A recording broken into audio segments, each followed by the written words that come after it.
Welcome to it, players. This is episode 93 of the Weekly Wave. My guest this week is Mr. Casey Allen.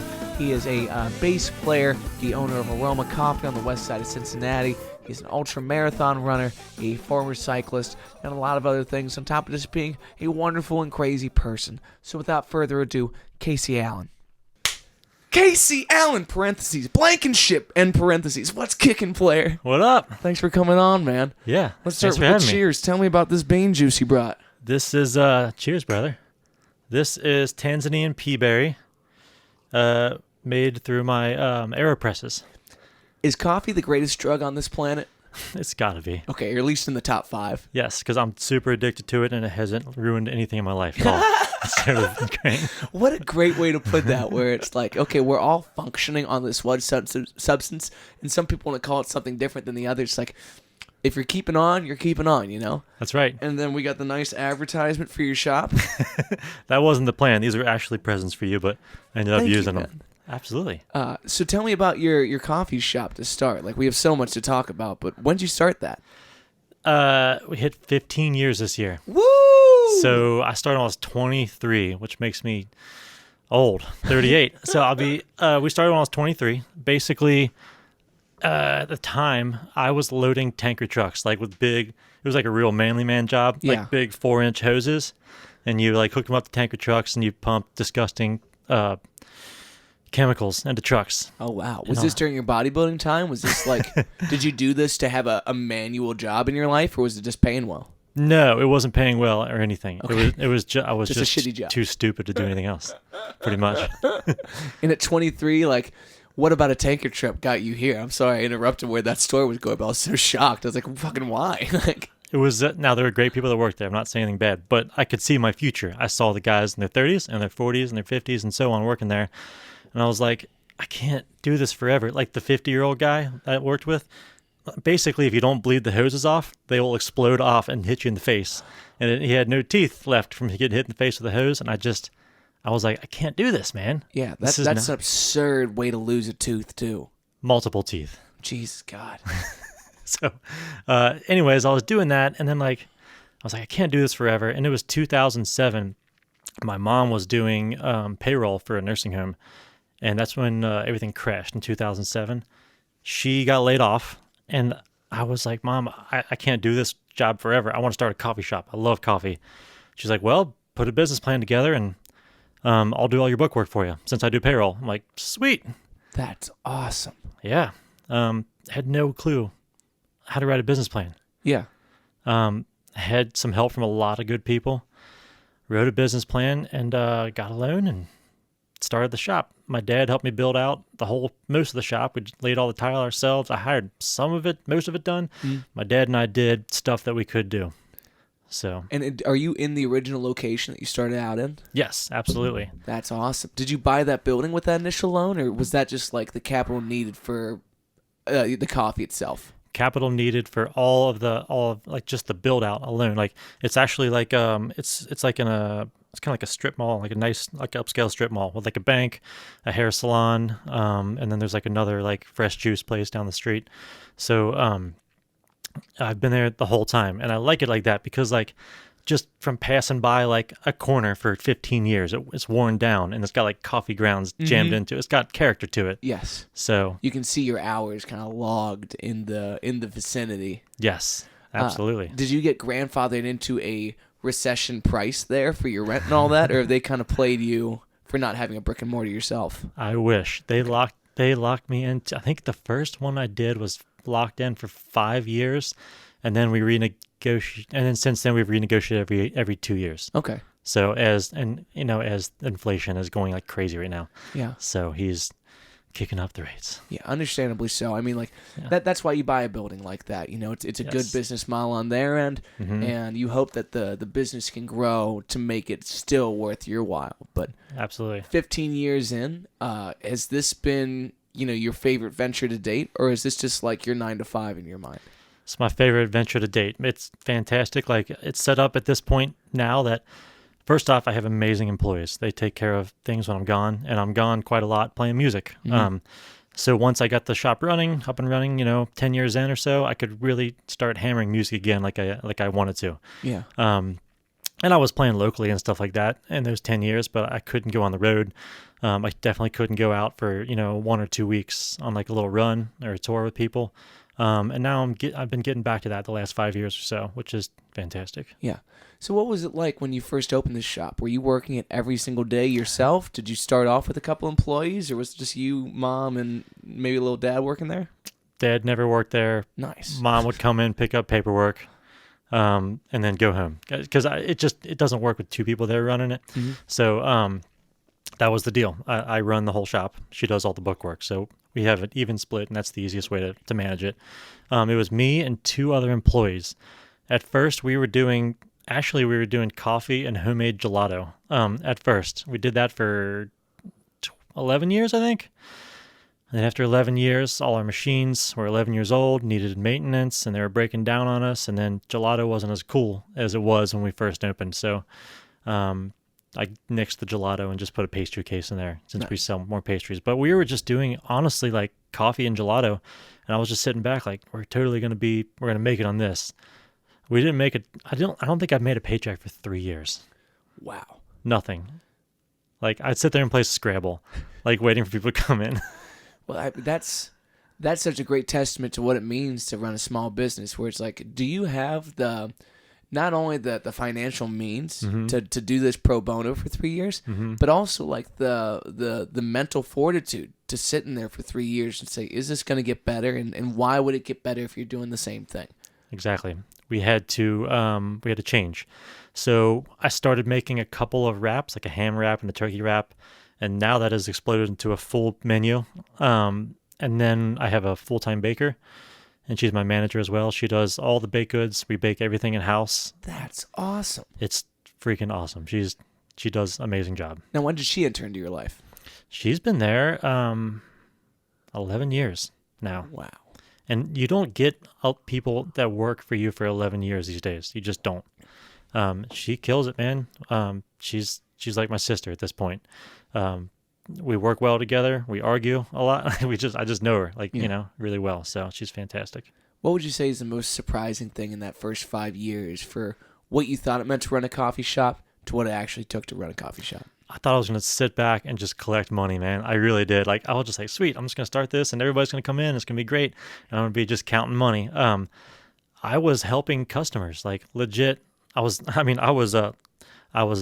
making coffee. I was helping make the baked goods. I was cleaning toilets. I was doing all the things, for the first probably 8 years until I could really just stand back and be a manager and just let my employees do the thing. It took time for me to let go as well, because like nobody does it the way, the owner does it. Mm-hmm. So, but it took time for me to just delegate tasks to different people and let it go. Yeah. So Well, I'm sure not a lot of people learn how to delegate in that kind of a way, because the task you're given, you tend to keep, versus due to scale, you have to let go of those things. For your own sanity, you have to let go of those things.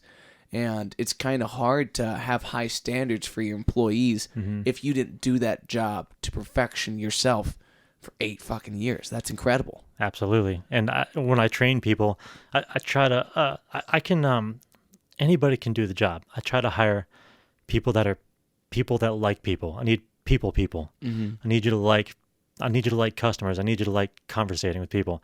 I can teach you the job. But when I teach the job, I teach it with passion, and I overteach how to make coffee. So if I teach them, 100% how I make coffee, if they retain 80% of that, that's good enough. And when you have like employee turnover, in the way that it's surprising that your baker's going to be there for over a decade at this point, like that's a huge testament to you doing your job well, but also giving space for someone to expand on what their job is and to own that role themselves. What's the hardest thing about employee turnover? Just the training, man, because the training costs money. Like it'll take a minimum 3 weeks if they're really good to get them up and running and be able to run the shop with one other employee. Because usually you can run the shop with 2 employees, definitely in the evening, but in the morning shift, 2 employees plus I'll be there just in case things go crazy. It takes at least 3 weeks to get somebody like somewhat stable on their feet to work with one other person. and that's 3 weeks I got to pay somebody to train them, and I got to pay an extra person to be there to train that person. Yeah. So it's like you're paying double time. So like, that's the hardest thing, man. It just costs money. Yeah, when also enforcing good habits for a trainee from a trainer is a really difficult thing. Like, that person needs to feel like they're being compensated fairly to teach someone how to do the job, because they're not just doing their job, they're micromanaging someone else to some extent, and they have to do it well. Yes, exactly. And I will train. I used to train a lot more, but now I have some really good employees I trust to train, because it's not a fun job, man. Yeah. It's not a fun job. You're saying the training aspect? The training aspect, yeah, the training aspect. Because it is fun, but I've just done it 500 times. You know, I've trained somebody how to make coffees. I don't know how many employees I've had over the years. Do you really think it's in that number of almost 500?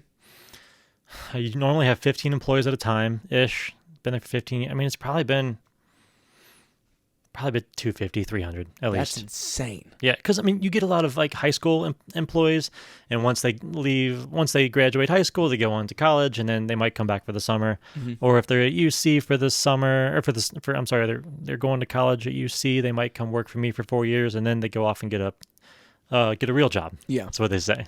Well, it's great that you offer employment to younger kids, though, because sometimes someone like yourself, for the sake of having consistent work, wouldn't even give those kids a fighting chance. Right. But what would you say is like the number one thing you look for on a resume when someone walks in there? Like, what have you decided is worth merit and not worth merit? My resume is super simple. I used to have like a formal formal resume like you'd get at any job, but I shortened it to something very, very simple. I believe it is name, date of birth, the last 3 places you worked, and then what are your hobbies. I go straight to what are your hobbies, because I want to know like what kind of person they are. Yeah. And I usually, if they don't write anything in there, I won't even call them back. I know that sounds crazy, but like I want to know, like, they need to be like artsy, they need to be people, they need to be, I don't know what I'm looking for exactly, but like if it's a vague thing of hobbies, if you don't have any hobbies, man, I need an interesting person, you know? Yeah. So I go straight to what the hobbies are. That's crazy for, because I know you as someone that has a lot of hobbies and a lot of very serious hobbies, if you want to list off a couple of the things you do outside of this coffee shop. Running. Not just running. This is the most serious version of running. 20 miles plus, or you didn't wake up today. Like, ultra running. Yeah. I'm an ultra runner. It's fucking crazy, man. You can't get crazy. That plus the music plus this shop. Are there any other things that you've been hiding from me to seem less like a loon? I go camping a lot. Okay. Well, I think that's pretty reasonable considering these other hobbies in your life. It's a nice chill break from all the nonsense and the fast-paced lifestyle. Do you camp with the kind of gusto that you do everything else? Are you like high altitude slinging a hammock in a tree, like no phone off the grid kind of thing? Or I was really big into backpacking for years, and which was rad. I loved it. But my wife came with me a lot, and then we just, after a while, we just got tired of sleeping on the ground, got tired of sleeping in the hammock, so we bought a camper, a little teardrop camper, and we take it freaking everywhere. We never go on like a real like an all-inclusive vacation. I can't do that, man. I get bored doing that because I'm just like, all you can eat, all you can drink. It's like, I can't eat anymore. I can't drink anymore. And when you're camping, you're always doing something, and I just need stuff to do. So we got a little kitchen in the back, a little king-size bed in the inside. We just cook all our meals. We drink wine by our little solo stove, and we stream movies out on our iPad in the back. It's super rad. And then we'll go to cool places. Like we go up to Michigan a lot. We just went to South Carolina for Christmas because we just wanted to get away from everybody on Christmas. So how do you do the teardrop camper in the winter, though? It's got a heater. Okay. We camped in it in 17 degrees once, and I was toasty warm. That's crazy. Yeah. Did it have like a propane hookup, or how you do that? It is a little electric heater. Okay. The camper itself is it's like the size of like a Volkswagen Bug. It kind of looks like one, actually, too. It's literally the size of a king bed, and it looks like somebody took like an airplane and like cut a chunk out of it, like just took like a slice out of it and then put doors on the sides. That's what it looks like. A little aluminum rounded top. Exactly. Yeah. That's crazy. Did it take much convincing to get your partner interested in this, or have you guys always had that connection of the outdoors and a little bit more of a rugged pleasure? We've always been outdoors people. it took some convincing to purchase it for sure, because it wasn't a cheap purchase. But like every time we'd like drink margaritas, I'd be like, we need to get a camper. That's like that's where all my best ideas come, when we have a margarita night. So like, and I said it for years and years and years, and it's like, never the right time, never the right time. And one night I was like, when is the right time? Yeah. We're in our mid-30s. Like, we can buy a camper. We don't need kids. So the next day I had to research tow vehicles. We had to buy a new car to tow it. And then we had to find the camper, and then we ended up buying a camper. It took about 3 months from that margarita. So, was it one margarita, or was it 2 to 4? It's multiple. Okay, cool. Multiple for me, maybe one for her. She's only, she's a little thing. Yeah. So, do you guys take the pups with you? Absolutely. You have 2 dogs and 2 people in this little teardrop, like one master bed in there? Yeah. That's chaos, dog. Like, that's crazy. It can't be. And you two both had this hobby of biking before that, right? Yes. So we both when we got married, we both got really into cycling, and we were both on a racing team for years, and like probably 4 years we were both racing competitively, and that was our crew. That was our whole social circle, was this bike crew, and they were awesome, really good people to hang out with.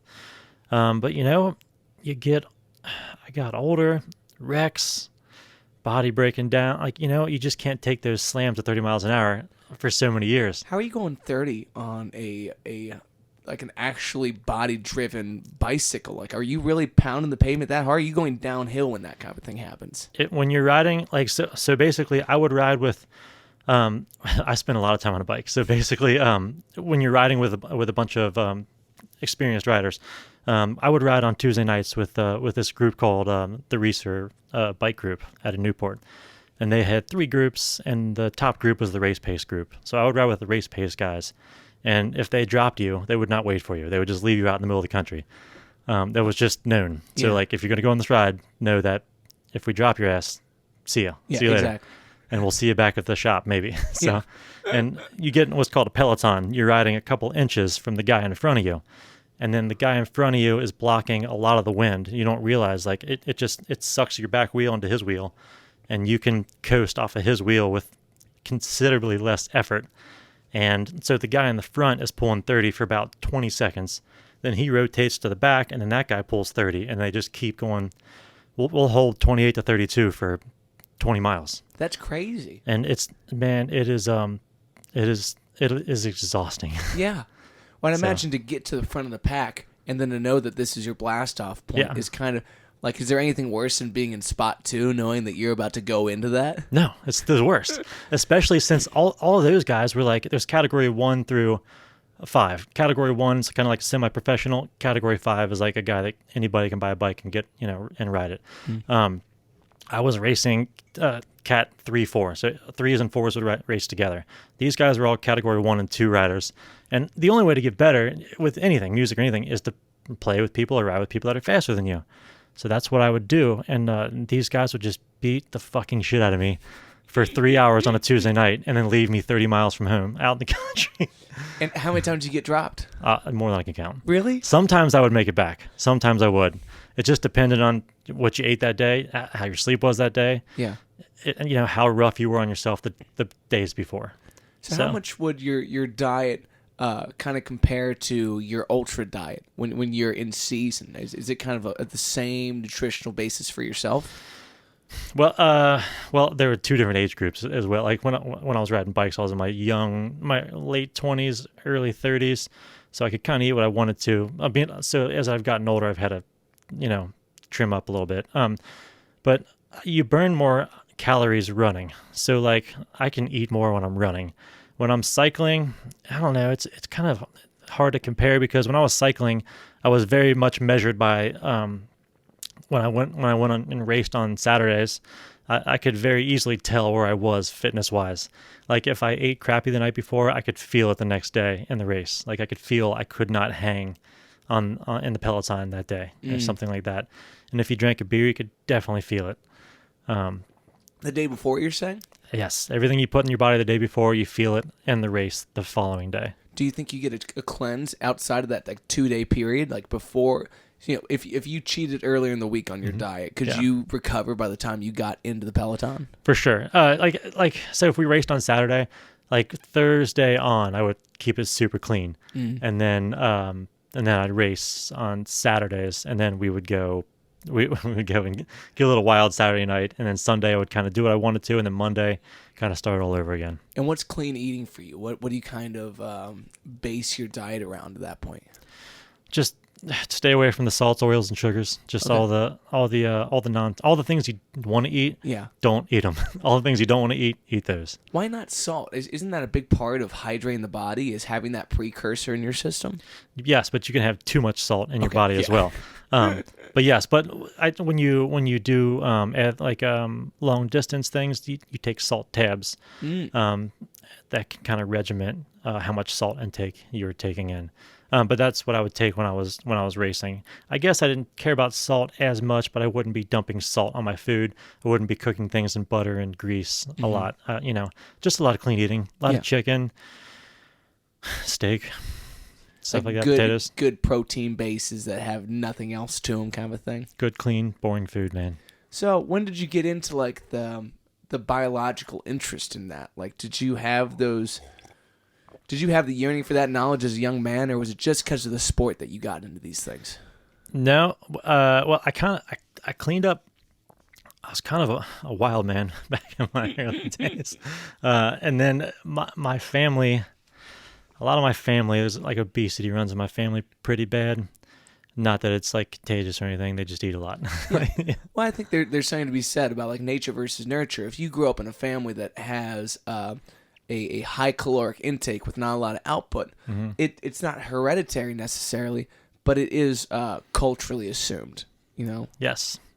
It's just a lot of my family, like I said, they're obese. There's a lot of diabetics in my family and stuff like that, and I just assumed that was the path I was taking, because that's just kind of what everyone else did. And I remember when I was 21, so this would have been New Year's, I don't know, whenever I was 21, that was probably 2005, I had made it a goal to start working out 3 days a week when I was 21. And that was the best decision I ever made. And it just ramped up from there and just kind of morphed. Like I get bored of one thing and I'll jump onto something else, and it just, there's always something to do. When it seems like it brings you into hobbies and cultures of people that have been great for you. And, everything changes with the tides. You reevaluate where you're at with your body physically, or what your interests are with your partners and friends and family members, and you find something new for that. But they say you need 3 hobbies: one that makes you money, one that keeps you healthy, and one that makes you emotionally feel fulfilled. And if you don't have those things, there's a lot of yearning in a lot of people's hearts, man, that they don't know why, and that's a huge factor in it. Absolutely. And I would say that some hobbies, you got to do things that suck to make life better. Yeah. Sometimes you just got to suffer. Like a dry January. Yeah, man, fuck dry January. Dude, I've been really leaning on the quote of "conquer your inner bitch," because I had this perceived fear of going into a dry January and checking my vices, because I love them, because they're awesome. But if you don't dive into something you're scared of, looking for it to be great for you, then it's going to be shitty for you. Absolutely. If you just live in that fear of it. Absolutely. So is your first physical hobby the bodybuilding stuff? I never did like a bodybuilding show, but I lifted a lot, and I was I'm like 185 now. I think I was 215 at one point. I was much bigger. It's a lot of beef to put on a skeleton, man. Little skeleton, man. I was not cut out for it. I was lifting a lot, and my shoulders just every time I lifting heavy, and my shoulders just couldn't take it anymore. I started having issues, and then they started popping and cracking, and then I finally went to the doctor, and basically I tore my right shoulder up really, really badly. I had to get basically it was stem cells put in my shoulder. Really? It kind of helped. What year did you have that done? That was only 3 years ago, but I was dealing with it forever and ever and ever. And I finally got it taken care of, but it still doesn't help. I need to get surgery on both of them. They both need to be scoped out and kind of rounded off. The scoping out thing just it gives me a visceral kind of grossness to think about. Did you do the stem cell thing locally?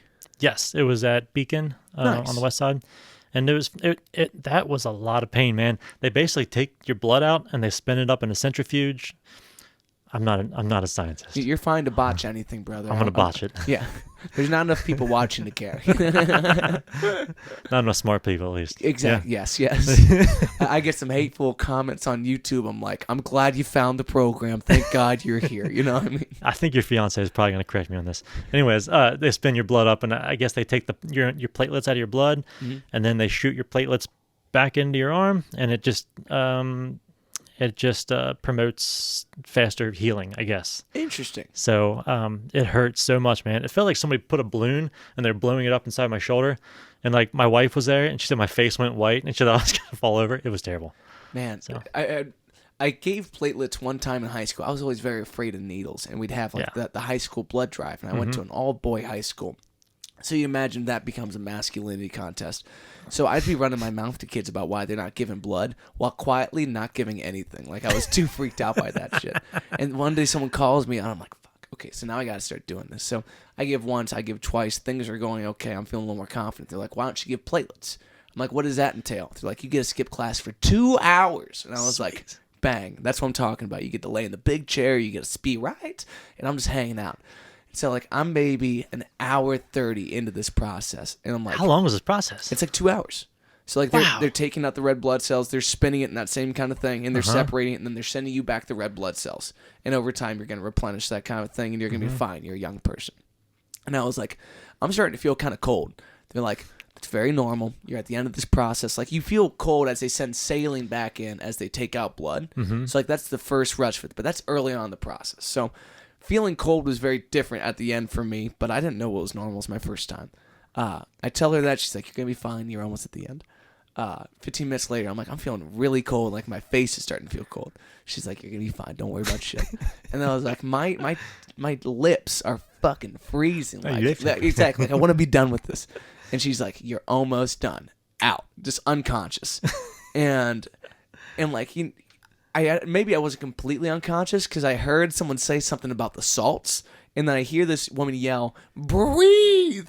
And they put this smelling salt up to my face, and it lit me up like a Christmas tree. I've never felt anything like that, and I've never given platelets again. I'm so terrified of that. I don't blame you. Yeah, but I've always wondered, like, what do they use that for? I was about to ask you that. I think they use it for a lot of cancer patients and things like that their body's not producing enough plasma for their blood. And at that point in time, there was one of the religious brothers I was very, close with. He was a good friend that had come down with cancer. I'm like, I want to do this. After that, I can't do shit to help these people. Like, that's not my game.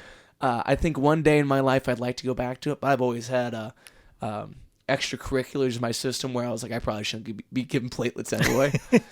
But it's like, man, that shit's, it's scary to sit on the table and feel yourself go out like that. Yeah. But then you think about what that substance is and how our bodies naturally produce a certain amount of it. So when someone like yourself is trying to heal an injury like that, you're adding in the building blocks of repair directly into the shoulder so that the body can sort out its own needs and wants with this. Whereas like scoping or a surgery is another dude and they're like, I think this is what it needs. Let's tie these tendons together and call it a day. Yep, that's why I'm hesitating doing it, because once you do it, you can't undo it. Once it's done, like, your motion is not the same and things don't function. That's what I've heard. Things don't function the same. So I'm trying to just hold off. What's your range of motion like on both sides?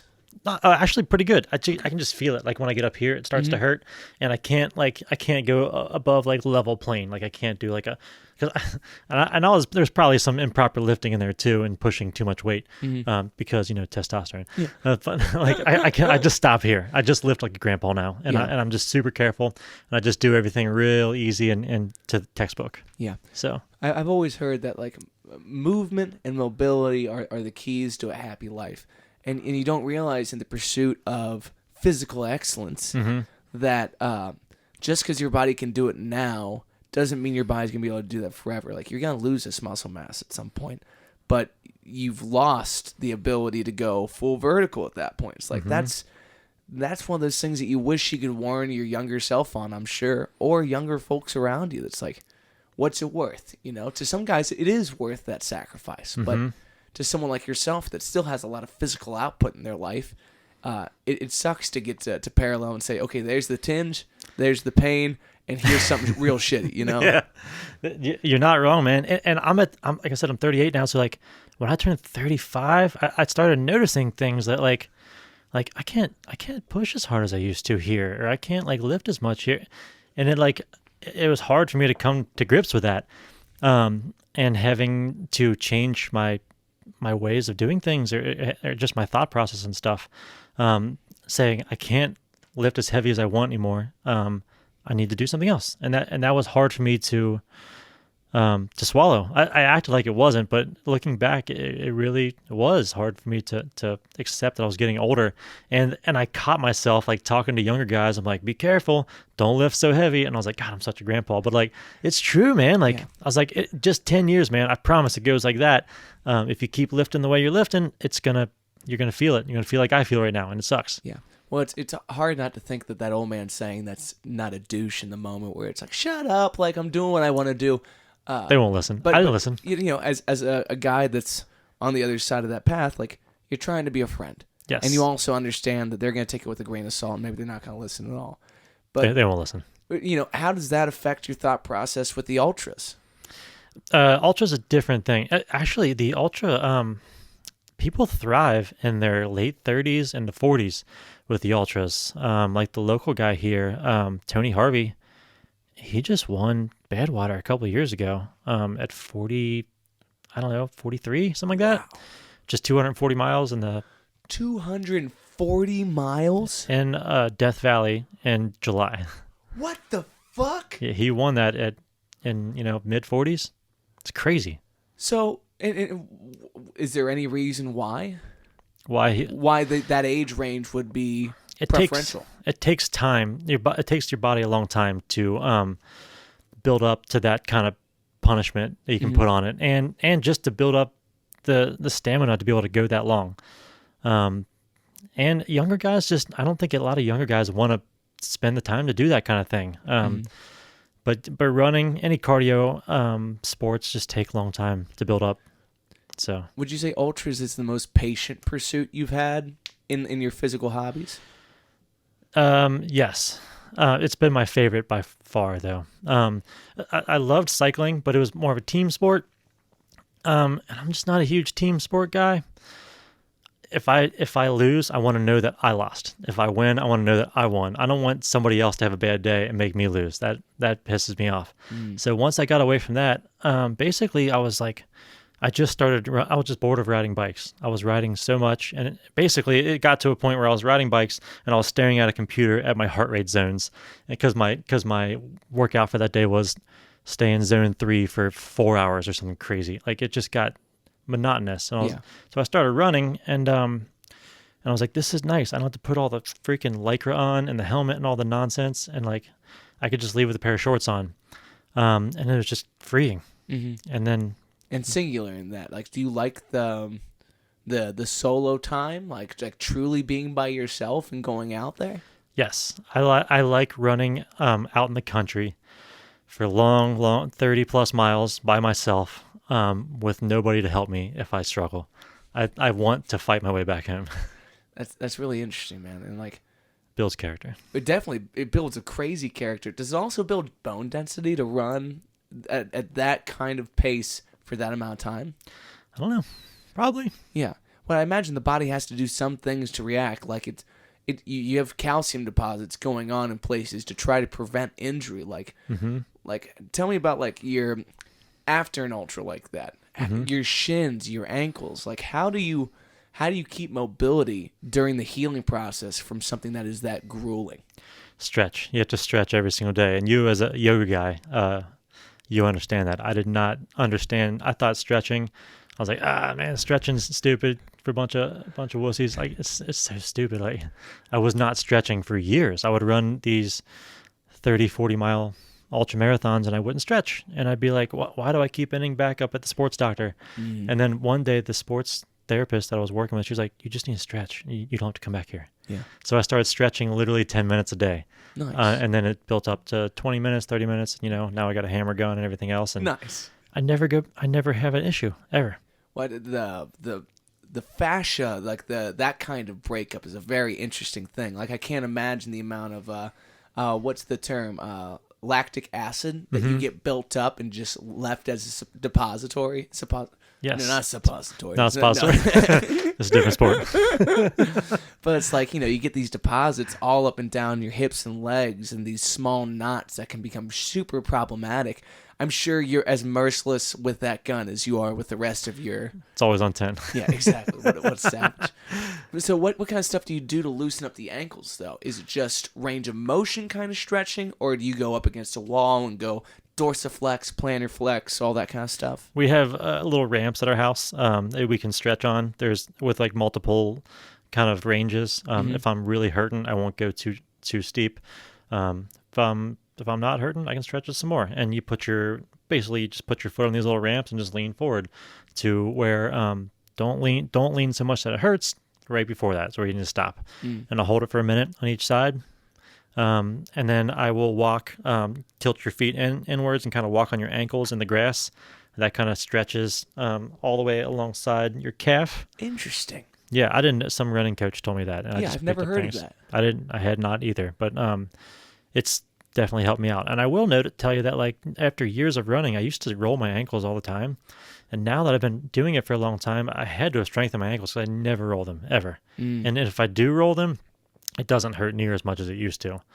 I think I've just built up over time. Yeah. Yeah. Well, I'm amazed, like, in a lot of the balancing poses of yoga, like, you'll notice that, okay, you just started tensing your foot, now you're falling to the right. You started tensing your leg, you're falling to the left. So there's a lot of just relaxing, of engaging the right things at the right time. But those stabilize your muscles that will allow you to roll your ankle or to not roll your ankle are not only crucial, but very much unattended to in the way that we live our lives. It's like when you go up and down the steps, it's pretty straightforward. It's not like walking up an uneven hill that our body was probably meant to do at a point in time where that's how you survive. So we have these small muscle groups that we thought are, check, good to go, and that's why you hit a pothole and you're done for the next 6 months. You tear something. And Yep. So do you do anything to do the inverse of that? I guess there's not a lot of ways to roll your ankle to the outside and walk on that, but It's not, man. The only thing I do, I'd have this thing, this other massage thing. It's like, looks like 4 rollerblade wheels on each side, and it's like attached with like a spring hinge, and you put it on your ankle and you just kind of roll it up and down, and that'll kind of get the knots, but you can't really stretch it too much. Like, yeah. I can also take I have like a cloth belt. I'll wrap around my foot and I'll put my foot way out to the side, and I'll try to move my ankle around with that, but you can't. There's just not a lot of give there. Yeah. So well, I guess because there's not a lot of give, there's not a lot to stretch necessarily on that side. But especially rolling it in like that, you really got to be on top of it. yes. How much has stretching made you reimagine your form as a runner? Oh man, it's transforming 100% because I would run, like I said, I would run and never stretch, and I would just be so tight. My cadence would like shorten. So instead of like taking longer strides, it would get real short, and I'd be like, well, I'm hurting, so that's just the way it has to be now. And I was just stupid. I had no idea. If you stretch, you can maintain the same gait and cadence, and really allow yourself to run properly. Yeah, when you say gait, is that like the width of your stride? Yes. Okay. Yeah. And cadence is how many steps per minute. So you want, I shoot for about 180 steps per minute. So I guess that's 3 steps per second, I guess. Do you ever film yourself on a treadmill to look back at those things and... Fuck the treadmill. You just don't do it at all? Dude, I will run in a lightning storm before I run the treadmill. And why is that? Like, you just hate the feel of the machine, or just like the stagnation of being in the same spot for so long? Both. And it doesn't quite mimic the road. I like being out. I like smelling the things. I like seeing the things. I like seeing the people. Again, I will run in anything. I'll run in rain, storm. I don't really care. Snow, cold, hot. It doesn't matter. Do you enjoy the elements more now that you subject yourself to that? When you're running in the rain, you feel badass. I will say that. If you run in the cold, you can always heat up. I ran in, I think it was 4 degrees this year. I ran, I think 10 miles in 4 degrees. That's disgusting. It wasn't too bad. Man, I feel like there's a joy of being in the elements and putting yourself through it and appreciating Mother Nature for this vast thing that you wish you could fix it. I wish it was, what's your preferential running temp? 45, 50 degrees. Cool. That's what I imagine. It's probably right in that pocket. Yep. But when it gets down to 4, it's like what it takes to get you outside is probably a little bit more gusto and a little bit more appreciation for this is what we get today. What we get tomorrow will be what we get tomorrow. But the only thing I control is I step outside and I take that first stride and we're in it. And I have to, like, days that suck and I don't want to do it, I have to tell myself how lucky I am to be able to do this. I am healthy enough to be able to do this. I'm fit enough to be able to get out and run. And then that makes me get out because there's people out there that physically can't run, or so I have to tell myself I'm lucky to be able to go out and run 10 miles if I want to. Yeah. Now, and I know this is a very private part of your life. Mm-hmm. Has there ever been folks in your life that you've tried to encourage to get on a similar path of at least utilizing the body to put their gratitude to work in that way? Or do you tend to say, anything that I want to encourage them to do, I must do myself, and that's on their own accord? I've tried to. Some people have come to me and asked me to help them get on some kind of fitness path. I've helped. I think it's been two people for sure, like 100%. I wrote out things they should be, not diets, things they just need to eat for life. This is what you need to be eating. Stop eating what you're eating. And I try to get them on a fitness path. It never works. They have to want it. They have to come at it themselves and put the effort in. If they're coming to me for me to write stuff out for them, they're just looking for somebody to give them inspiration. They're not going to follow it, man. It's just something that you have to do yourself. Yeah. And that's not saying that I don't mind doing it. It's just a waste of time if they're not going to put the effort in. And I hate to sound mean like that. You literally just have to be motivated to do it. Like, you just have to say, enough of this shit. I got to get my ass in gear. Yeah. Well, I'm sure there's you can feel it. It's different when someone approaches me saying, hey, I want to write some songs, versus like, hey, man, I've been trying to write some songs. Can I get a push this way or that way just to get it? It's like, it's the sincerity when someone comes to you for that. It may not be clear in the first conversation, but in the second conversation, it certainly is. In the first week follow-up, and then the month follow-up, it's like you can feel when someone has their own skin in the game, yes, versus they're just bogging you down with the question because it's all they know to talk to you about. And I don't mind talking about it. That's my favorite thing to talk. I love talking about running with people if they have legit questions. But if they're just going from nothing and saying they're just looking for inspiration, I wish you the best. I really do. But go out. You can go buy a pair of shoes and run 3 miles, and then come out and be like, hey, I ran 3 miles. This hurts. What can I do? Make the first effort, and then I'll give you some advice. But I went through it with several people, and they didn't want to do it. They don't stick to it. Yeah. What's your breathing method when you're out there and just trying to regulate your system for 20 miles or 100 miles? Honestly, I honestly don't even think about it. If I'm breathing too heavy, I just slow down. That's basically what it is. Or I'll just try to regulate it. I'll just try to regulate it and keep it consistent. Mainly mouth breathing? Yeah. Usually mouth breathing for the most part. Within the first 2 miles, my mouth's open anyways. It doesn't matter.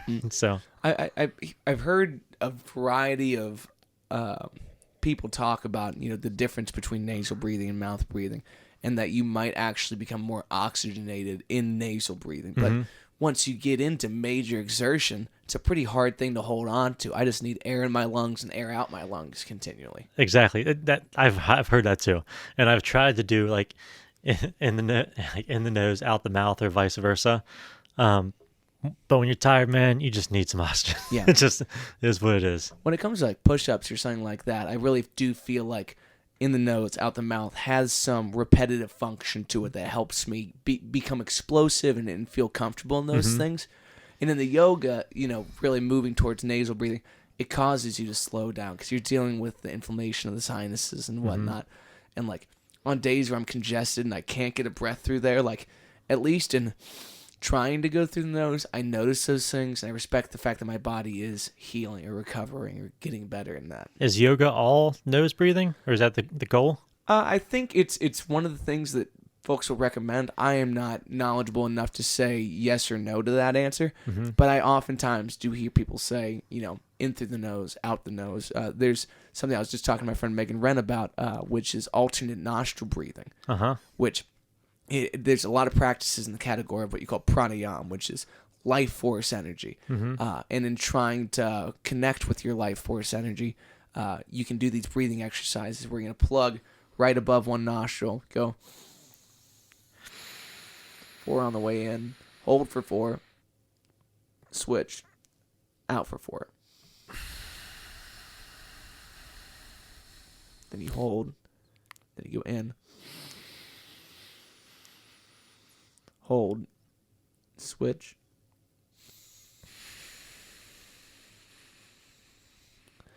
and there's something about the constriction of that is very mellowing for a lot of folks. And I'm sure there's it's a really fascinating practice. Like I'd never felt the bottom of my breath in the way that you have to during those holds, and the panic that ensues in your body. It's like when you listen to Tom Cruise talking about holding his breath for 6 minutes underwater. Like I haven't heard him say that. That's wild. He had to do that for one of his films. Get and out, man. I think there was a gal in one of the new Avatar movies who beat Tom Cruise's record for a movie, and she did it for like 7.5 minutes. And when she came up, she questioned, like, "Am I still alive?" Like Sigourney Weaver? Maybe. I think it was. I heard her talking about it. And you have to, for any deep sea kind of diving or any kind of extreme breath work like that, you have to get past the autonomic nervous system's reaction to breathe, goddammit, you know, like please. And you have to ignore all these internal signals, which I'm sure you've addressed in your running. It's a lot of those same, like, for the sake of our survival, like, we're starting to shut down, and just like one smack to the face and you're back in it. It's like, no, bitch, you know, we go. But on a small level, the feeling of panic, especially at the bottom of the breath, where you're empty, you have to face so many demons. And when you get up to, say, 8 seconds of that, you know, you're really you're letting your body know who's in control. Yep. And that's an eerie feeling. Because you can always go like, that's one thing I've noticed from running. I'm sure it's the same thing with holding your breath. You can always go longer. You always can. Yes. You can always go longer than what your body thought, and then you can probably go longer than what you thought. Yes. And if not, you're going to pass out and wake up, and things should be okay. You know? It's the worst going to happen. Last time I went to Bonnaroo, I did a yoga practice, and then they led us through a breath work where they're supposed to be over-oxygenating your blood. Now, when I told my fiance about this, who is a nurse who cares very deeply about me, she goes, "You probably shouldn't do that. I'm going to do this again." It was sweet. It was probably the most psychedelic experience I've ever naturally had. And you start with doing like a minute of deep inhales, and just inhale. And you're doing that for a full minute, and then you do the opposite. Just and then at the end, you go back to your regulatory breath, and you lay down, and you get these sensations of euphoria, and, you know, maybe it is some kind of lack of oxygen in the brain, but it's also our brain releases all these chemicals and endorphins, and it makes these things, whether it's serotonin or whether it's DMT in that small format, and you start to appreciate how many levels the mind has, the spectrums of emotions that it is control of. Like, I compare it almost to the audio spectrum. What we can hear as biological human beings is 0 to 20,000 hertz. You know, versus your feelings, like you have the worst day of your life and you have the best day of your life. You have the most rewarding thing you've ever done. And you can do new things to reach that feeling. But I would say, like, the moment that I got my first bar chord is up there with, you know, the hardest workout I've ever done. You know, like these chemical interactions we have with ourselves. Like, it's a spectrum. And the body's only capable of so much without bringing in external forces, you know? Absolutely, yeah. Back to ultra running, kind of talking about that, like, ultra running is an addiction, just like anything else that you've ever, any addiction you've ever had or anybody else that you've known. It is very much an addiction. It's you spend too much time doing it. You're chasing that high all the time, and it gets harder and harder to hit that high. You first get it at 5 miles, 10 miles, 20 miles, 30 miles. You hit 50, and then you're doing 100 miles to get that high. You spend all your money on shoes and man tights. Like, it gets ridiculous. But it very much is an addiction. Yeah. And I'm not denying it. And it gets dark, and you get running hangovers too. Really? Yeah. From when you sweat out all your nutrients. Like after that, the one I did last year, I didn't feel right for a week, man. Dude, I've never laughed so hard as when you sent me that Cankles? picture. Yeah, dude, your cankles were fucking hilarious. Like, I'm happy to be in your friendship circle Yeah. to see someone that tortures themselves. And during the worst week, like the worst part of this process, I get this huge endorphin rush of just giggling my ass off at this shit. It's like it looked like you had a thigh for an ankle. You know what I mean? Like, it was disturbing. Felt like it, yeah. Yeah. And like, I can't imagine how you get back from that thing, but it's a testament to we do have addictions in our life. We have vices, but I think that level of living, the intensity that you live by, is a very special thing to you. And I would like to know, like, when did you first feel that awakening that you lived life a little bit more than others like to? It's man, I don't know when the actual time was. I don't know why it started. But man, I will say that running for different people can be, it manifests in different ways. Some people will run and they're happy and cheery. Some people run and it's dark. And I'm just a dark runner, man. I want to leave in the dark. I want to listen to metal. I want to run in the country with nobody around me. And I want it to hurt. Yeah. Do you have I know you said sometimes you listen to music, sometimes you don't. You just go in the silence. Is there a metal album that takes you there in a great way? There's a lot of them. It's mostly really dark, like black metal. Okay, a band called Frontier. Nobody's heard of them. They have like maybe 1,000 listeners. I listen to Dimmu Borgir when I run. Cool. Yeah. Sometimes some old Sepultura. I'll listen to that when I run. Mostly just really dark, terrible. Is this stuff that when you first found music as a passion that you dabbled in, or did you find this just for running? I've been a metal fan my whole entire life. Cool. I have Meshuggah tattooed on my arm. Well, you were talking about your Meshuggah, your most recent Meshuggah show. It's like it's such a different culture of music, man. There's something about the mosh pit. There's something about the headbanging that's so much more visceral. In some ways, it's like jazz. Where, like, if you close your eyes, you can appreciate the chaos and the calm that coexist right here. Yes, it's controlled chaos is the whole time. Super controlled chaos. The drummer kind of ties it all together, and he's just phenomenal. And I'm the kind of guy, if I'm having a couple beers with you, I'll hold you in the corner and make you listen to it. Or I used to do that. I had to stop myself. And everybody's like, "We get it, Casey. Get away from us." So, when did you first pick up an instrument? I was 7 years old. I started taking piano lessons. I have no idea why. I just told my mom, I want to start playing piano. So I played piano from 7 to about 13. And then my friends were getting into rock and roll. And I was like, piano's not rock and roll enough. I wanted to hold a guitar. But I didn't know how to play guitar. And I was 14 at the time, actually. And I was like, I'm too old to start a new instrument. That's what I thought. So I was like, I'm going to get a keytar and just play bass on a keytar.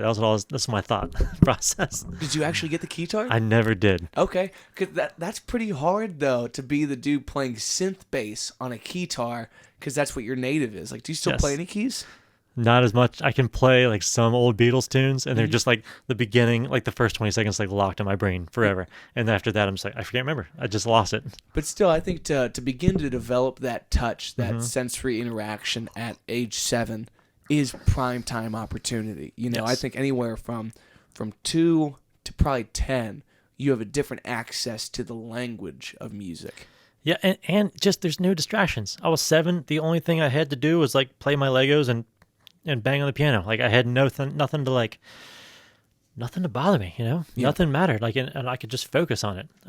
Now trying to learn something in my late 30s, like, I have to like close the door, turn off my phone, turn my computer off, and like focus. It's harder because you just have a lot of distractions. Yeah. So you just soak it in when you're young. Yeah. Well, you've also undertook a lot of material, but tell me more about, so at 14, you say you start on bass? 14, my friends were starting a band, and something always just called me to the bass. I don't know what it was. I just said it's just the thing that I wanted. It was the first thing I pointed at. I said I want to play the bass. And then I did go actually see my I did. I went and saw my friend's band, and my buddy Matt Gannenberger was playing bass. I don't know if you know Matt. He plays for a couple different people. Anyways, he was playing down there, and I was watching him play, and I was like, whatever he's doing, that's badass. I want that. Yeah. And then I ended up buying a bass. My parents bought me a PVP bass. Nice. It was like maybe $150. And my parents were like, "No, we want you to stick with this. We're buying you a nice instrument." I didn't know any different. I think the strings were like this high off the fretboard. It's more like a bow and arrow than an instrument. and I had that, and we started a band together. I think our first song was like some Marilyn Manson song or something like that. Yeah. That's rad. That's Super really rad. heavy for a kid too, but like you're probably prime age for Manson to have been like the new shock rock at that point in time, Yes. right? He had his hooks in me, man. He definitely did. And there's so many artists in our life that that skew as people, that the world judges their catalog based on the person that they were. And if you just separate the art, you talk about that era of metal. And Marilyn Manson was almost pop for metal. He really was. He had a different kind of hook to give to young listeners, and the music is top notch. Yes. Saying like The Beautiful People. I remember the first time I watched like a live performance of that, and the keyboard player. His keyboard's not on a stand; it's mounted to the ceiling with chains. Of course. And he's tossing this shit around, and it's so heavy and rad. And the visual of Marilyn, it's just like it's so guttural and weird. And it's like that's what you need as a kid, you know? Yes, I ate it up when I was a kid, and also I think Trent Reznor, he produced Antichrist Superstar, and that's why it was so good. It was just a phenomenal album front to back. Don't listen to it too much anymore, but that's kind of how we started. We started playing that stuff.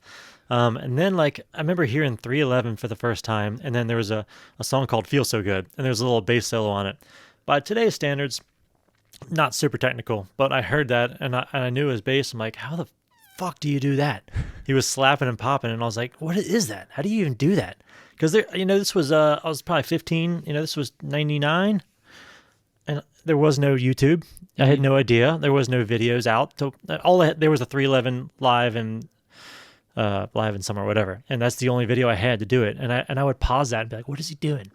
I thought he was putting the string underneath his fingernail and popping it with his fingernail. So that's how I started popping. And I would just line it up, and it would, like, if the string was buzzing and I put my fingernail on it, it would just send a jolt up my finger. I'm like, this is so painful. How's anybody do this? That's how I did it for probably 6 months. Oh my God. Until somebody was like, what are you doing, you idiot? You got to use your finger. I'm like, what do you mean? And once he showed me, I was like, oh, that makes more sense. Yeah. So you developed your slap method just based on ear. Yeah. That's essentially. I love that.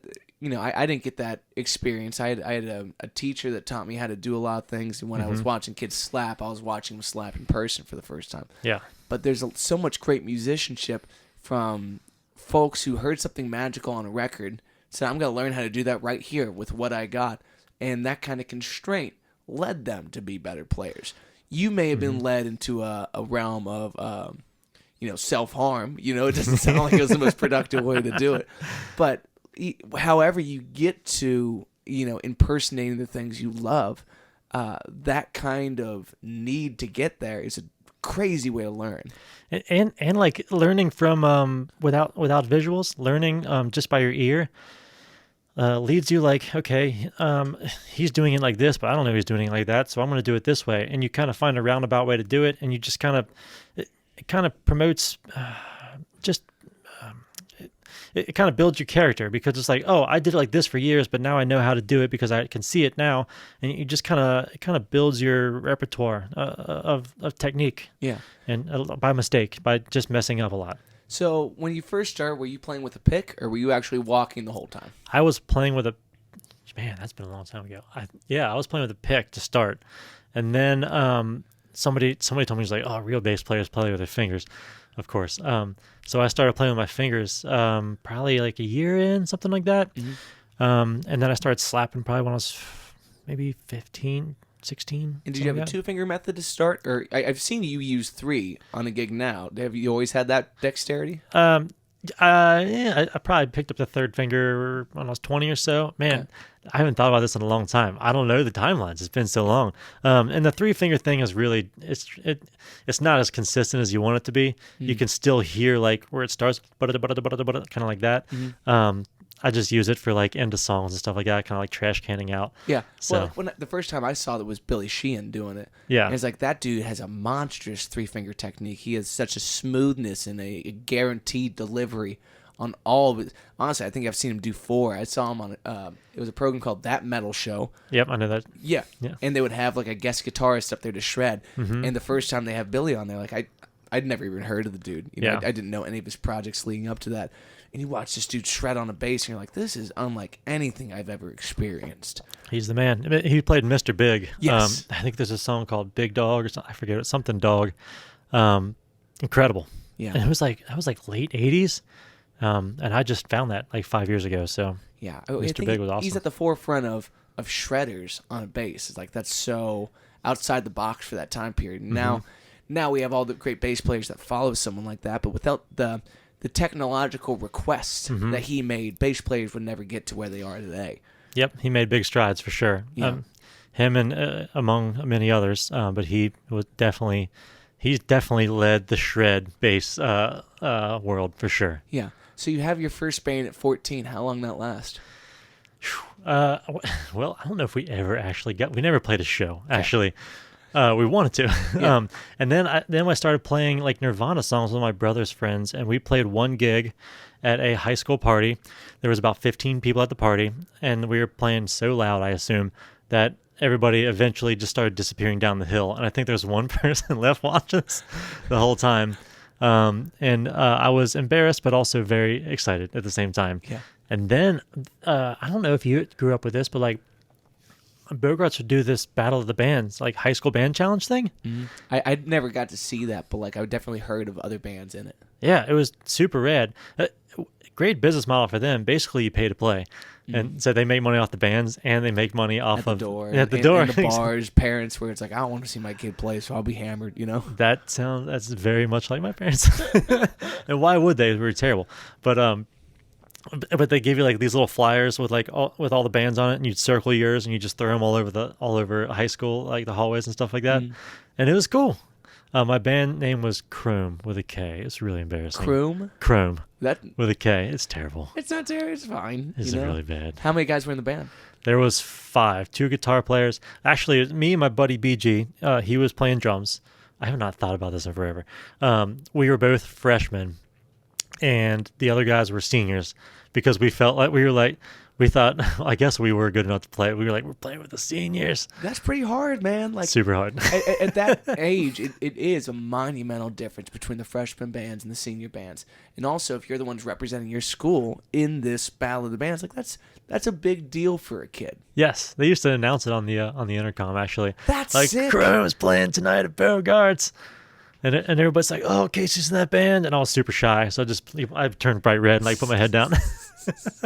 How'd you guys do in the battle of the bands? I think we played 7th out of like 79 bands. I think it was. 79 bands. It was a popularity contest, man. Did everybody play that night?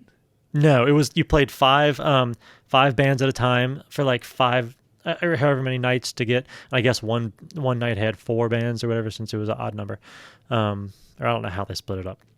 And then it was just like a tiered bracket thing, and I think there was I guess if you won, I guess you had to win the night to go on to the next bracket, if I remember correctly. And we made it to the semifinals, and then we lost.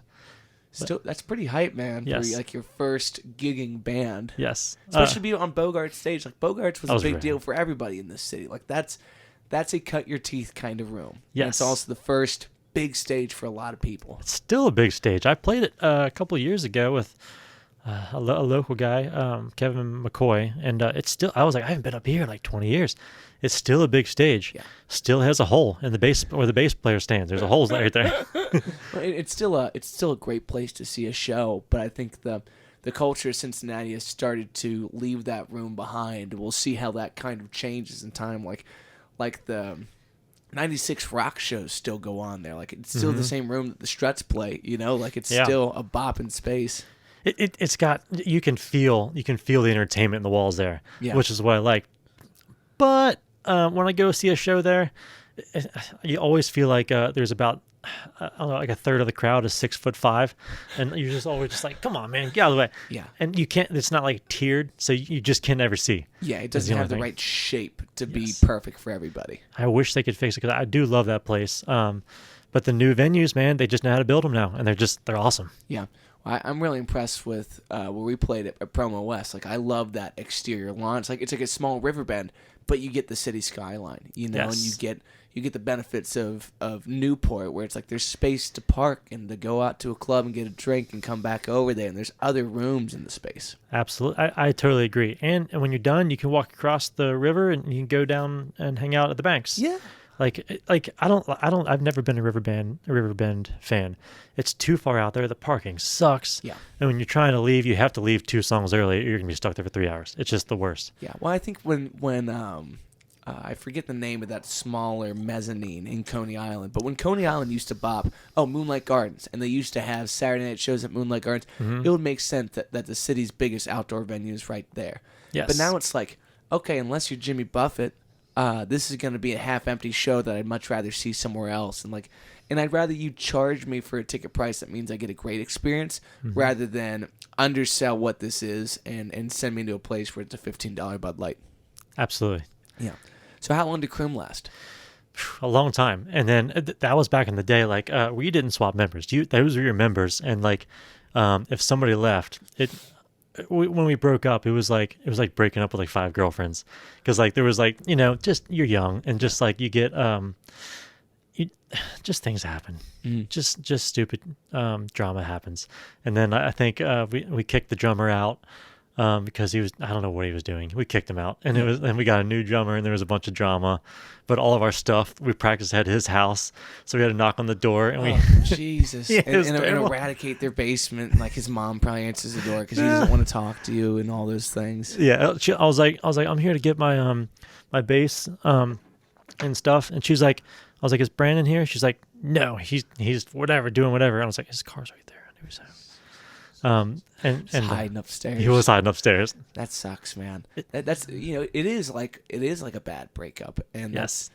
I told myself I would never be in another band after my first band broke up because I couldn't go through that again. I couldn't lose momentum like that again. That's why I was like, solo artist it is. Solo artist with a band. And I'm going to have a lot of guys that play in this because I'm tired of depending on other people's commitment to see this thing through. Mm-hmm. You figured it out quick, because I did not figure this out to my 30s. How long have you been doing the Matt Waters? Before I had my name changed, like I was doing that from 15 on. Yeah. I was done with bands. Yeah. You know. That's fantastic. You really figured it out early. Yeah. Well, it was a fortunate situation because like it wasn't a messy breakup, but it was enough to be like, no, I want to depend on me. You know, in the same way that you said, like team sports, like we win together, we lose together. I'm tired of losing on other people's accord. Absolutely. Yeah. And you have to have a good roster. 3 good bass players, 3 good drummers, 3 good guitar, whatever. Yeah. Now there's been a couple of times in the band where we've cleaned house. Yep. You know, it's just like a new roster of people. But as far as my brain goes, like doesn't affect it at all. You know, because I stand in the front and the pictures in the back change, but like everyone in this band knows they can come and go as they want because of that flexibility, and it's a weird discussion to have with someone who comes from a different side of it. Mm-hmm. But most people tend to enjoy that freedom. I enjoy that because the only people I play with now are pretty much people I can kind of go in and out with, and not that I'm trying to go in and out. I just it's just nice to not feel like you have to play every single gig, and if you want to go on vacation, you don't want to be in fear that you're going to get in trouble for going, taking a day off. And I've been in bands like that, and it's not as fun. It's much like if there's no stress in the band, then the show just plays better. Yeah. And also I think for folks in your situation where it's like you're capable of playing whatever you want to play. So if you only have one project in your life and you're a definite member of that band, you don't get to flex all these other aspects of your musical being. Yes. So was Croom a metal band? It was at the time, new metal was in. Cool. So we were kind of new metal. We had Olympus to Biscuits. Yeah. We were a little heavier than Limp Bizkit. We had two. Running your mouth, Jesus. I didn't see you at Woodstock 99. Don't be talking shit. You ever crowd surfed on the stage you're actually playing on? Like, that's crazy. We didn't make it past Bogarts, man. We didn't make it past pay to play. That's not true. We put on one show. We made $100 between the five, so we made $20 a piece. Yeah, that was it. Hey, with inflation, man, you were born in like the 1820s or something like that. I'm sure it was good money, dog. It's like a $300 gig these days. But Chrome ended up folding up, and then I started a metal band, like an odd timing metal band. Nice. Called Portrait of a Dream. Another terrible name. Still, I think that goes very well in the prog scene. You know, yes. I mean, like it's heavy but artsy. You know, it was heavy and artsy too. It was very much Dillinger Escape Plan-ish, kind of like Poison the Well-ish, kind of Meshuggah-ish. We opened up for Devil Wears Prada a couple times. That's sick. Super sick. Yeah. Especially like, so how old are you at that point? 20? 20, 21. Cool. Maybe. That's heavy for a kid of that age too, because like that's also Prime Warped Tour time, right? Like, and Devil, they're headliners on that scene, right? This was right before they blew up, so I was 20 and they were probably 17, something like that. Fuck. We played with them twice. The first time we played at the Fisherman's Club in Dayton. You ever played at the Fisherman's Club? No. That was an old hang. There was no stage. So we stood, and I couldn't see the crowd because there was no stage. So I was like, whatever, we're going to grab some chairs. So we grabbed some chairs, stood on the chairs so we could see the crowd. And there was like 300 kids there. It was awesome. Super rad. And the next time we played with them, I believe, was at Madison Theater. Nice. And that was a super rad show, man. They probably sold half the tickets there, and then after that they were way too big to play with anymore. Mm-hmm. But we opened up for some pretty cool metal bands back then, and it was my first kind of serious band, and playing with really good players. Yeah, what's your rig look like at that point? Dude. Heavy. Dude, I had a Mesa Boogie full stack. Woo! What a weird choice for a bass player. Loved it. That's so cool. What do you like about Mesa Boogies? They're at the time, they're built like tanks, and they can take whatever you can throw at them. They will never bog down. They just have endless power. It's called a Powerhouse 1000 cab, 4 10s in the corners, a 15 in the middle, and a horn. That's so sick. 1,000 watts power handling. Yeah. Wheels on it or no? Yeah, kickback wheels on it. Okay, cool. 136 pounds. Man. That's just the cab. Still, to put out a 15 and 4 10s, you wouldn't want to have a composite cab on that. It's just like you want balls on this thing, you're getting balls. And it's heavy, and it was thick, and it held it. And then I had a Mesa Boogie head, didn't like it. Ended up getting a David Eden WT 800, which was 800 watt head, and it was the loudest fucking amp. It like my Class D amp now, it'll push bass, but it kind of feels like it pushes it around you. This one just hits you right smack in the face with as much bass you could possibly handle. Nice. And it was rad. Eden makes really interesting stuff, man. Like they're not a brand that I know very well, but I'm always very impressed by the people who've chosen them to do exactly what they want them to. It was a very crisp, clean amp. Good platform for adding pedals to, so it could take on distortion, fuzz pedals really, really well because it was such a clean amplifier. Yeah, I know you're a bit of a pedal snob these days. You're very specific about the 5 that are going to be on your board. Did you have like the pedal train, like a fat rig at that point, or were we always like 5 and done? Dude, this was back in the day before like we did a lot of pedals. I had a 6-bass rack. I had power conditioner, rack mount tuner because it was cool. Yeah. But it didn't mute, so I'd just be tuning, like live tuning on stage. With like the loudest amp possible. Yes. You're just like shaking people's shit, just going up a couple cents. Hitting like the B string. And it was ridiculous. And I had a effects processor on there, but I didn't have a foot pedal with it, so if I wanted something to just reach back and touch the button, it wasn't very efficient. I had not gotten my rig fully together yet. At that point, it wasn't fully realized. But there's a tough period in the game where everyone was doing the rack mount thing, and I don't know how they expect you to do this without a controller because your hands are busy. But it's kind of funny to watch a guy be like I watched this CCR doc that just came out, and like John Fogerty's in the middle of a song, and he's standing right in front of his amp with his mic right here. It's like the least opportune acoustic setup possible. Yeah. But he'll reach back and wind that shit up and give you one of these nasty leads and then go back down. And he's on like a coiled cable that barely reaches to his mic stand. Like there's something awesome about that. Like he'll turn the gain up so like it cracks more, or what's he doing? Who knows what he's exactly doing? Like I couldn't sonically pick the difference, but like he's tweaking live at that point in time. And the audio of that whole documentary is phenomenal. I'm sure, like, yeah. Like they're walking around like Stockholm and they're all literally wired together with like not like a lav mic, but like their vocals are crystal clear, just having a conversation. And then you see that they're like hard tethered to each other. It's hilarious. Different time, man. Yeah, for sure. Different time. What kind of a bass you playing then? I had several basses. So went from the PV, bought a ESP LTD bass back in the day, 4-string, and then I moved from that to a 5-string Warwick Corvette when I was probably 17. I've never heard of the Corvette. I know Warwick a little bit. It's almost like a BC Rich looking headstock, right? Warwick. It's just kind of like it's kind of like a curve. I can't explain it. Yeah. I'll look it up after this. Yeah. They were back in the day. That's what Peanut from 311 was playing. So of course, if I get that, I'm going to sound like Peanut. Yeah. So I bought, and I couldn't afford the Stage Streamer 2, because I was like $3,000 at the time. So I bought the Corvette. It's basically like a jazz bass. Okay. But I honestly didn't know what the knobs did. I just turned them all forward. I had no idea. I had the chops to play. I just didn't understand the instrument. Yeah. And in a project like that, you kind of made the motion, like, are you slapping a lot during that? The Portrait of a Dream stuff, I was slapping a lot. Yes. Rad.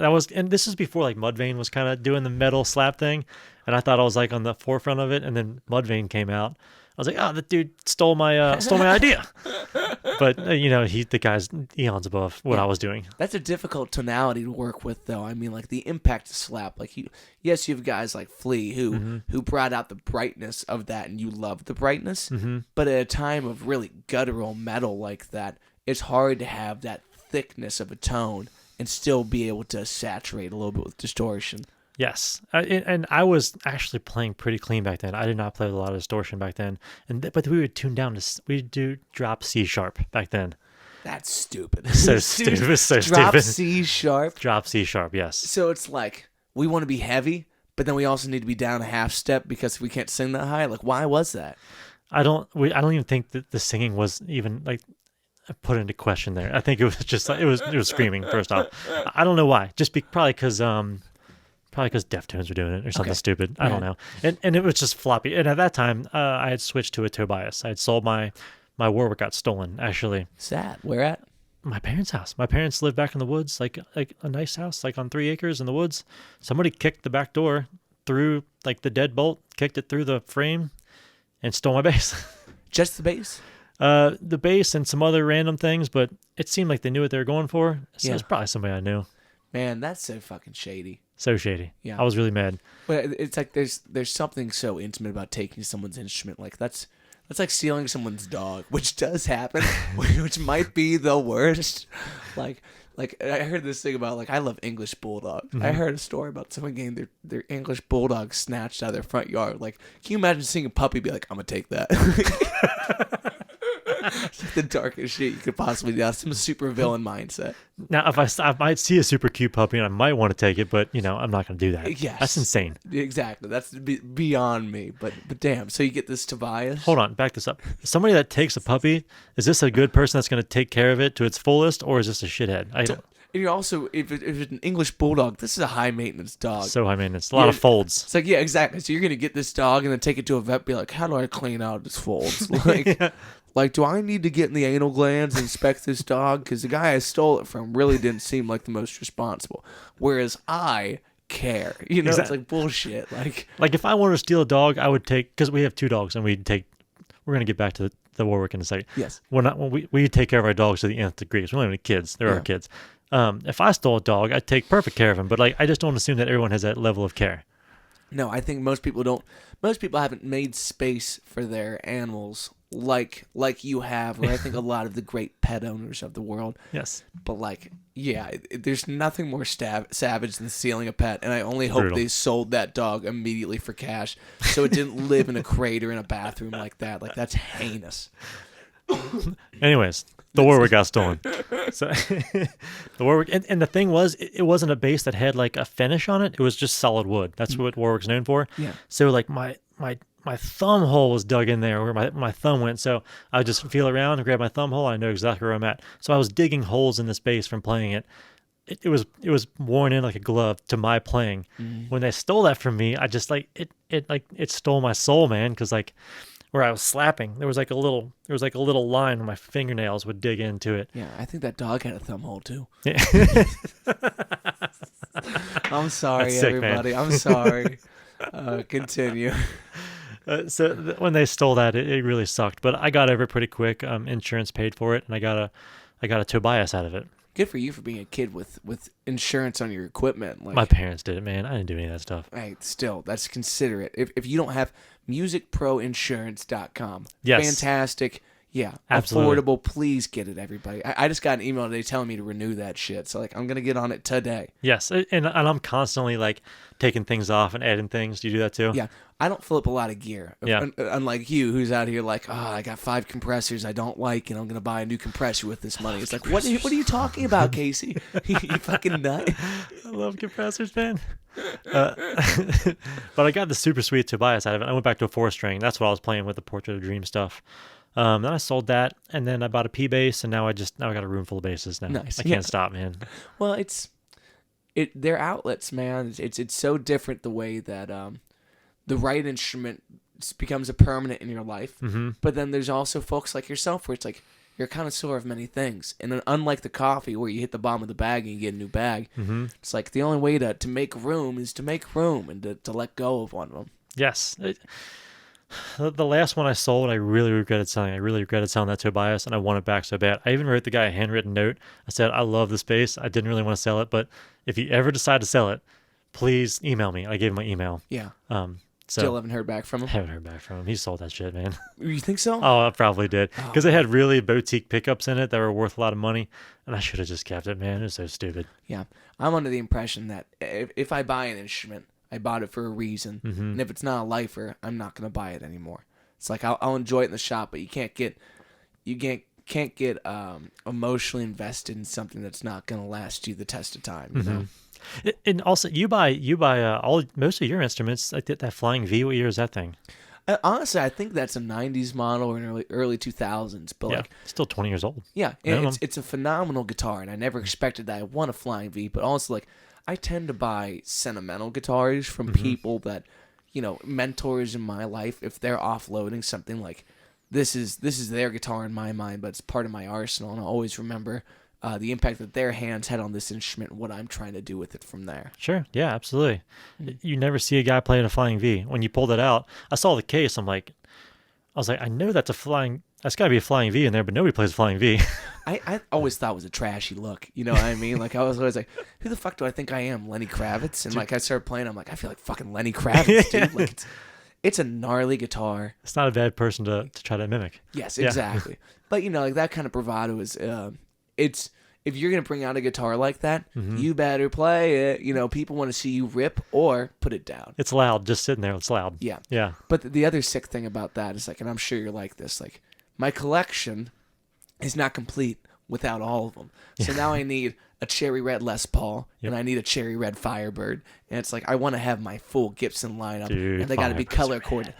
Firebirds are rad. That through body that you never really get on guitars anymore, like, I would love to have one of those for great slide playing. And there's a bunch of great Keith Richards recordings where he's playing a mean Firebird. Like, one day.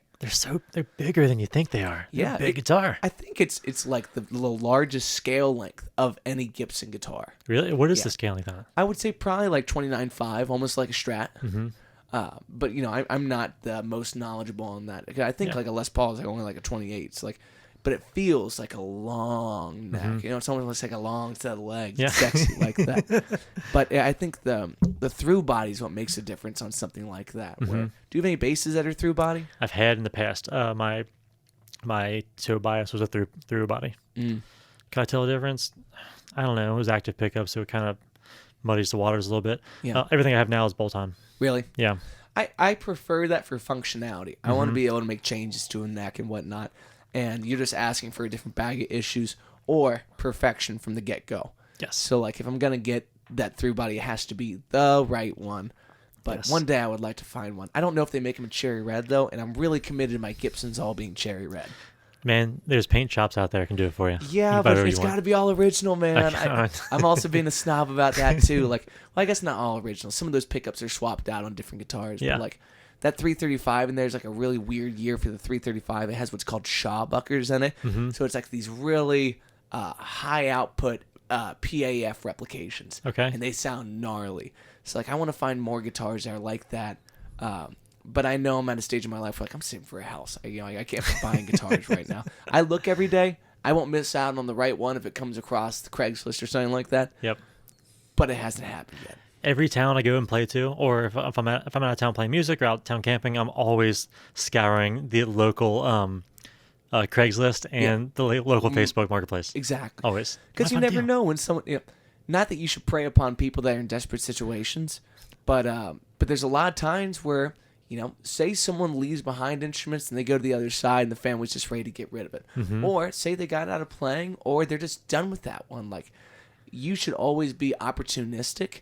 And if you can, never pay full price, Like, Exactly. Always barter a little bit. Exactly. But I rarely get great deals on basses. I did buy a.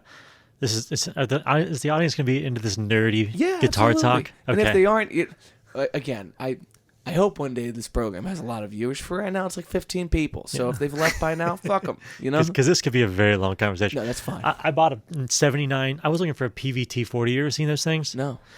It's just it's not like an amazing bass, but it's got 2 volume knobs and 2 tone knobs, and when you roll the tone down past 7, it activates both coils on the pickup. It's the weirdest bass ever. Yeah, what an odd configuration. What do you roll back to get it? So there's volume and tone for the front, volume and tone for the back. Mm-hmm. When you roll the tone down past 7, it turns the single coil into a humbucker. It activates the humbucker. That's so bizarre. And then fully on from 7.1 to 10, it is just the outer single coils on the. Why would it not be the opposite way? Like, why? Well, I guess that's a question of, like, what adds more tone, a single coil or a humbucker? I guess a humbucker does reduce raw tonality because you're implementing, like, negative reinforcement for space. But Yes. I don't know. I think the goal of the guitar was that it comes with like a manual, and it shows you how to get it. Basically, it says it can sound like a P bass, a jazz bass, a Music Man, and a Rickenbacker. It says it can get all the best ones, and it'll give you and there's like very clear numbers and like an arrow to where the number is. Yeah. And it says here's what you have to dial in to get the Rickenbacker, and you dial it. It sounds pretty good. Yeah. It does a pretty good job. Anyways, I was looking for one for years. I found one for $300, which was a pretty great deal. They're probably worth $550 maybe. But who am I to say? He was asking $350. yeah. So I called him and said, "Is there anything wrong with it?" He's like, "Yeah, man, it's missing a string." I was like, "Oh man, I don't know." God, you degenerate. What'd you do with that string? If it's not all original, why is What are these strings from '79? The other 3? Let's see if I can find a '79 G string. Yeah, exactly. So I went to pick it up and I was like, "How did you win this, man?" Or, I'm sorry, where did you get this from? He's like, "I won in a bull riding competition." I'm like, "Get the fuck out of here." So, one, what a bad bull riding competition if the only thing they can put up for the winner is clearly some other dude's bass. It's not like, let's take the prize money. This was and somebody's buy it dad's from the bass, special. for Yeah, sure. exactly. It's like, we want you to do something dangerous for a gently used item that has no value to the person who currently owns it. Yeah, exactly. And like, I was like, "Dude, are your bones worth a bass that you don't even know anything about? Like, what are you doing, man?" Yeah. But I love it. he was That's 19. He was 19 years old. He didn't give a shit. Okay. I talked to him for a while. I was like, just interested. I was like, what do you do? Like, your life? What are you doing with your life, man? And he was a rough dude, man. Word. Rough dude, tough dude. Yeah, gave him an intervention right then and there. Yeah, exactly. Now he runs ultra marathons but thinks about bulls the whole time. So I got it for $300 because at first I thought the tone knob was broken because I didn't know about the tone roll off thing. Yeah. I was like, something's weird, and I was like tapping the pickups like, this one ain't on. So I'll give you $300 because I have to diagnose this problem. And I got home and read the instructions. I'm like, oh shit, my bad. Yeah. So I don't know how we got on that, but yeah. Anyways, I got a '79 PVT 40, Yeah. and it's 12 pounds. That's nuts. What's the wood? I don't. Walnut? Okay. Walnut? That's gnarly cool. Yeah, it's super fucking heavy. Is that a lifer in your mind? I didn't pay a lot for it, and like if I sold it, I might make $200 on it, and I had a setup done on it, and yeah, it's a lifer. Why not? I think there's a lot of guitars in that lower category where it's like you buy like a knockoff Strat or something like that, but if it's right, it's right, and there's no reason to unload these things for another purchase. Like you either save up for it and you add this to the collection, or you respect that you have what you need, and it's just temptation knocking at your door, you know? Yes. It's so if I want a guitar, if there's a bass that I want, I'll sleep on it for a night. I'll sleep on it for 2 nights, maybe a week. And I'll be like, if I still feel the desire to have it as much as I did the first time, then I'll start pursuing it because I'm an impulsive person and I will buy things that I don't need on the spot. So I take my time now. Understandably so, man. I'm always looking at Craigslist, like sending people offers, and then they reach back out. I'm like, actually, I don't even want that. Turns out I was just bothering you for no reason. I get that a lot too. Like when somebody does that to me, they'll be like, "Hey, will you take like $25 less for that?" I'm like, "Sure," and then you'll just never hear from him again. I'm just like, "Damn it, where did I go?" Because it's been on there for like a year or something like that. Yeah, I had a piece of equipment I was going to buy the other day, and it turned out, I bank at a particular bank that I'm not going to mention on here for legal liability. You know, Sure. And the mobile app was down, and I do all my banking on the mobile app so I can keep physical checks for my own accounting records. Mm-hmm. So because the app is down, I had to go give them my physical checks just to put some money in the bank. Sure. They gave me a receipt back. Everything's kosher. I look at my bank account. I'm telling my baby, like, hey, like I'm doing well saving for the house. I got this thing on Craigslist, so I'm going to purchase. I woke up. Well, no, I was going to bed the next night, and I checked my account. They were off on my deposit by a minuscule amount of $7,500. Oh my god, dude, unacceptable. Wow. I was devastated. Like, not only am I in the negatives of what I thought I was for saving for this house, but it's like I certainly can't make this impulsive Craigslist purchase. So I messaged the guy immediately being like, hey, I'm sorry. I just came into a bad financial situation. I can't do this. If that changes, it's still available, maybe I'll hit you up. But it did help me realize that quick. That was going to be an impulsive purchase. What was this thing we talking about? Oh, it was, you know how Behringer has the accessory units to get more channels out of an X32 rack? Mm-hmm. So it was one of the SD8s. Okay. Because my rack currently has a 24-channel splitter on it, and I'm using 16 of those channels from the X32. So I was like, I would love to be able to use all 24 channels of my splitter. Yes. So I was going to pop this baby in there and be good to go. But it's like, man, now I can't blow it on this because the people that apparently keep track of my money were off by a small amount of $7,500. And I was like, what kind of messy bullshit is this? That you have an error of that amount. You don't even call me. You don't tell me shit. Like, I'm going to be switching banks here soon. That's pretty brutal, man. Yeah, I was outraged by it. At least a phone call. Yeah, at least a phone call. It's like, I live up the street. Like, I'm going to be back down there. But instead, I'm going to go light them up sometime later this week. Yep. You're giving too much information. People know now. They know where you live. No, they don't know where I live. Figure it out. Okay. No, they can look at my VPN, though. 647. I'm just kidding. 69, keep riding it road. That's right. That's right. Always.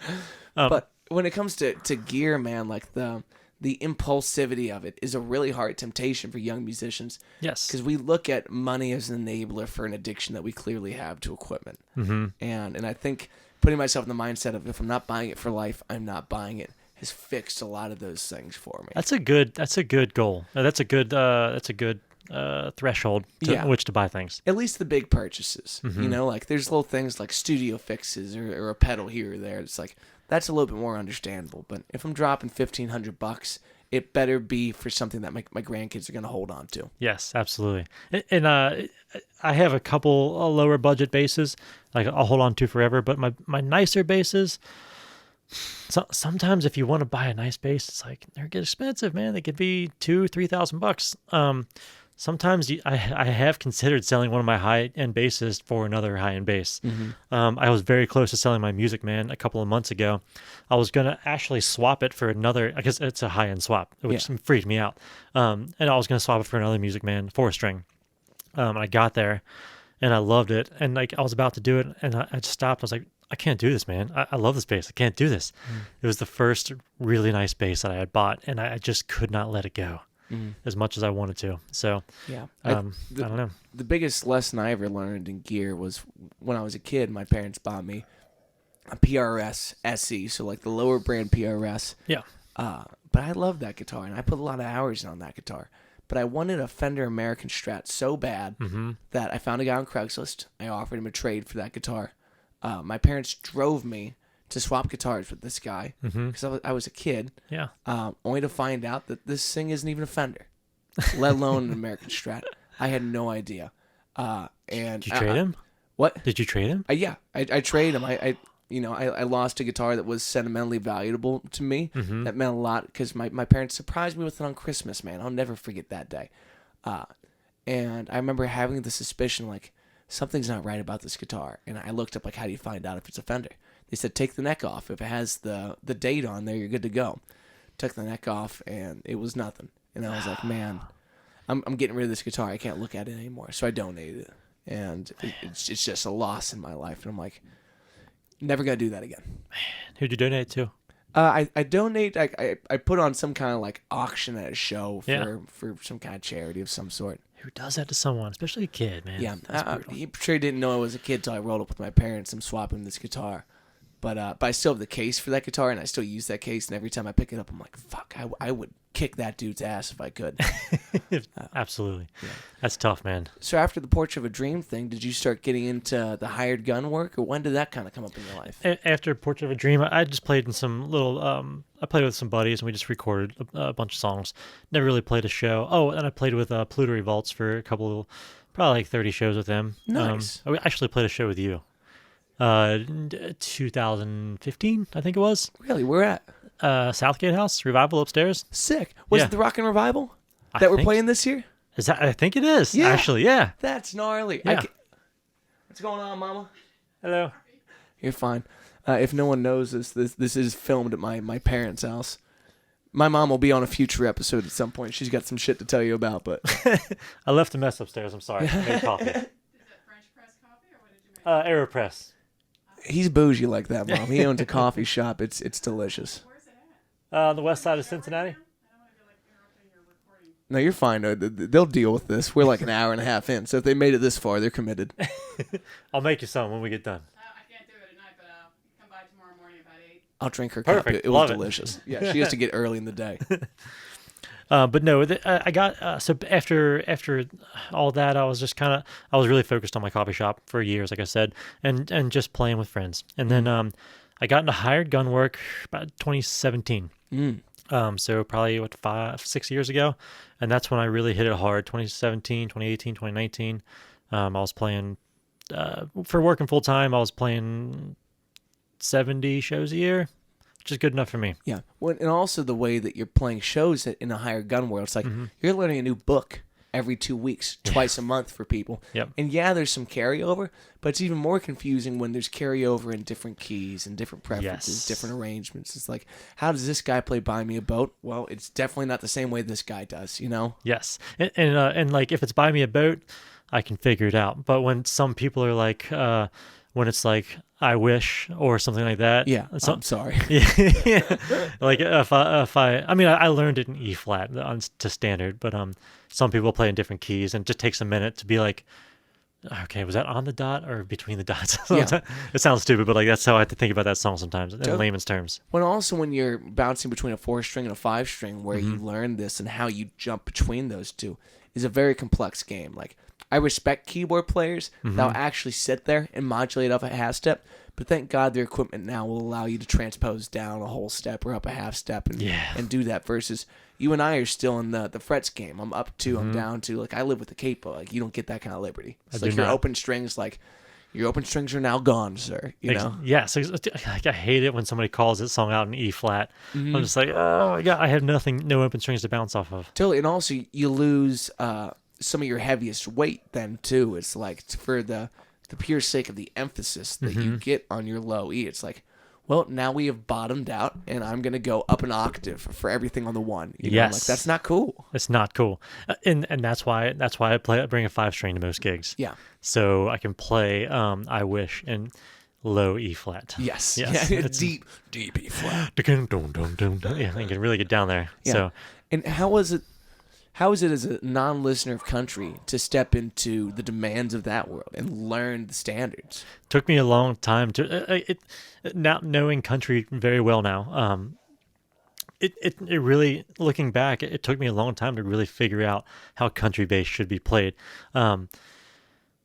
It's not it's not the hardest thing to play on the planet, but if you're a country bass player, you better not miss a note because it's only 1-4-5, and you're going back and forth between root and fifth. Yeah. You better be nailing those parts because if you lose that pulse, the dancing stops, and you better be locked into the kick drum. So very much part of the band, very much keeps the people moving. So do not lose that. Yeah.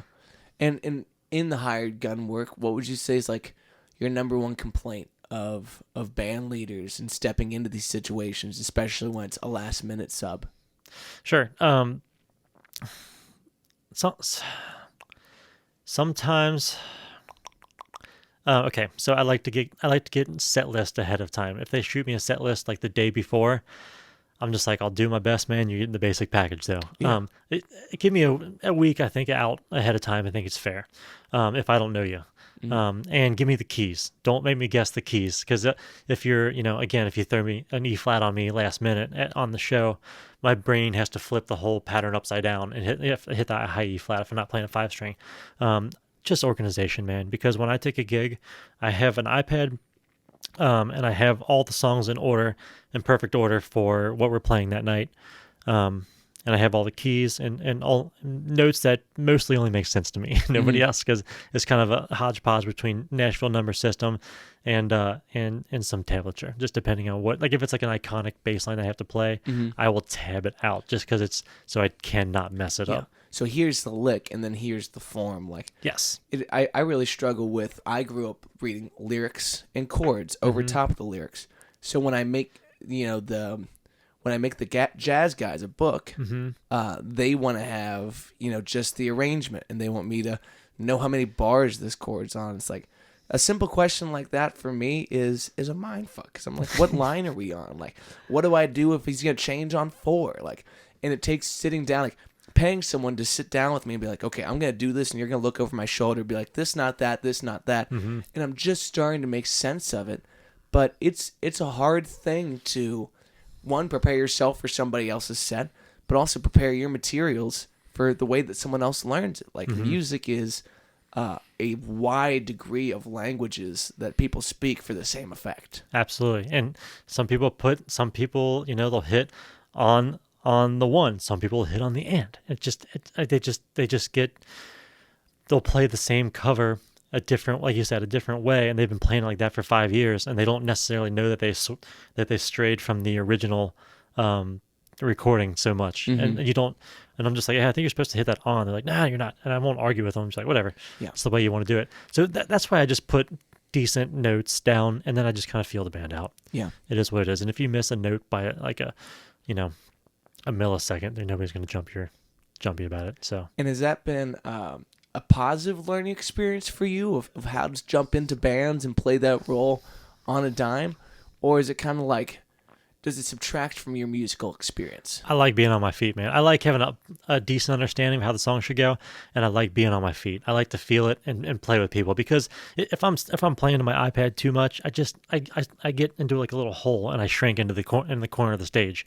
I like I'd be like, all right, I know it's just a 1-4-5 in D or whatever, but I want to feel how you guys are feeling it, and I just kind of want to feel out and on stage and kind of feel the vibe of what everybody's doing. And sometimes we don't have to play it the same every time. Yeah, we can play it differently.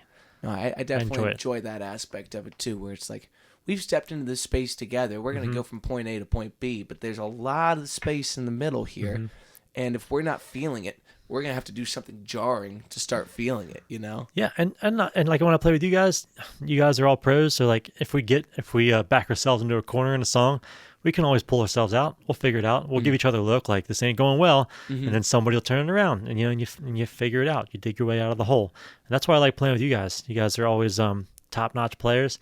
One thing about you guys, I will say, when you give me a solo, I'm so used to getting 16 I'm so used to getting like 4 bars for a solo.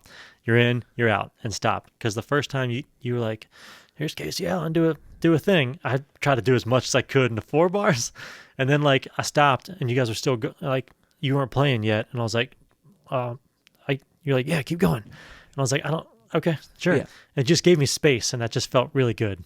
Well, I don't get that normally. It's awesome to have folks that come from a different world of this. Like, I've been used to pulling from the guys that, my band's been playing with. Like, everything's off referral basis. Bring me the bass players that you've loved playing with. Give me the drummers that you've loved playing with. And a lot of these guys stem from the world of jazz, where it's like, till you're done playing, you ain't done playing. So it's like, I need to hear your story. Like Nick Hack is a close friend, a very blunt dude, and he'll tell me what he thinks on things. And I need that in bandmates, because it is my show, but I'm looking for someone to take it as personally as I do, for the sake of having some camaraderie in that. We're playing in Indianapolis the other day, and in the middle of the first set, we got headphones in. It's loud as fuck. We can't tell what's going on. And Nick's yelling, "You're blue balling me." And I was like, "What?" He goes, "Your solos. You're blue balling me. Keep going." And I was like, at first I was kind of hurt. I was like, "Man, I'm not trying to hurt nobody. Like, come on, man." And then I realized, like, no, this is someone giving me permission to find out what the fuck I was trying to say over there. So you keep digging, and then you hit the climactic point in your solo. It's like, that's why you wait. And I've been so guilty of cutting off friends as they're starting to climax into a solo. And like, that's where the music is wild and fun. And if we don't go there as a team, then we don't come out as a team. So like, now it's just like commitment. Like, watch someone dig into their soul and come out with something special, and you'll know when they won out. Like, Absolutely. And so like, sometimes it's good for us all to squirm. Yes, I have squirmed with you a couple times. I've squirmed with myself, man. It's a game we have to play, and you got to fall into the pit and say, like, okay, no, I'm searching for a better idea. I'm searching for a melody right here, and like, especially with drums, where sometimes the guys take the floor out from under me. They remanipulate what is called the one, because they're in this own shape-shifting world, whereas we get to get chromatic and weird and stuff like that. We push in different ways.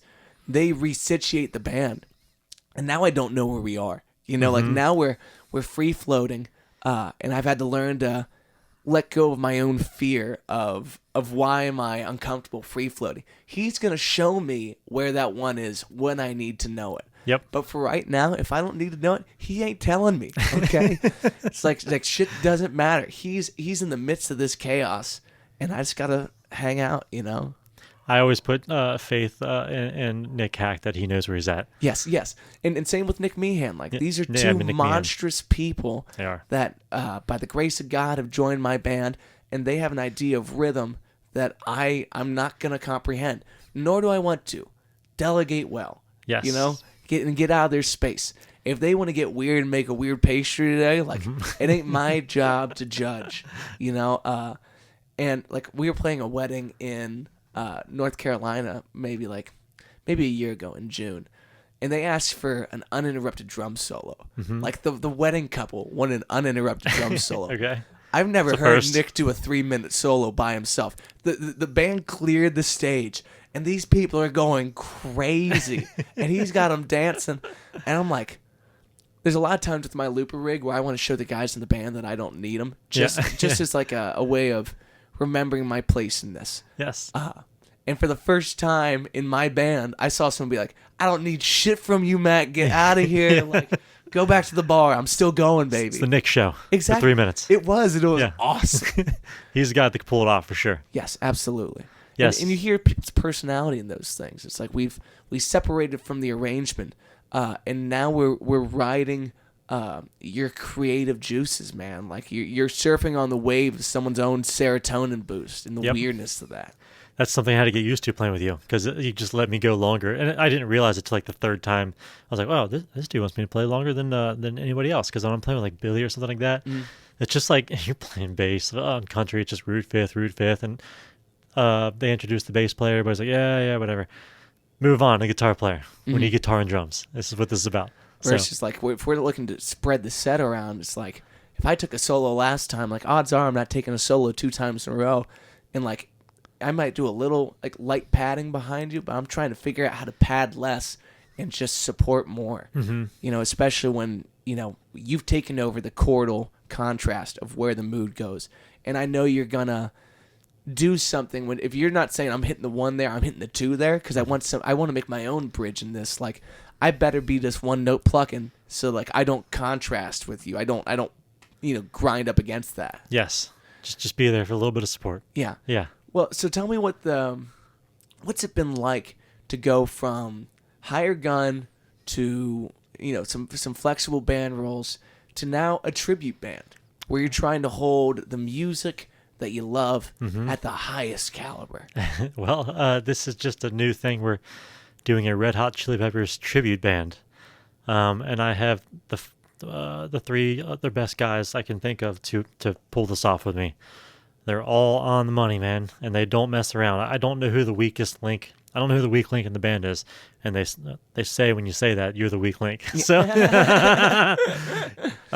With the hardest role in a Red Hot Chili Peppers tribute band by far. there's some tough parts for sure, but I grew up playing this stuff, so like, and not that I think Flea's like the best bass player in the world, but he's fast and aggressive, and it's exhausting. And he plays like him too. Like you're Yes. trying to embody the language of someone, how they speak to the world. And like that's a trumpet player that plays the bass now. Like he's a jazz kid, you know. There's so many things about his style that aren't how you play the bass. Yes, It's how he plays his life, man. and punk rock. He's got a lot of punk rock in there too. Yeah. It's so far we've just been rehearsing. We've got a handful of shows booked this year with it. Any you want to promote?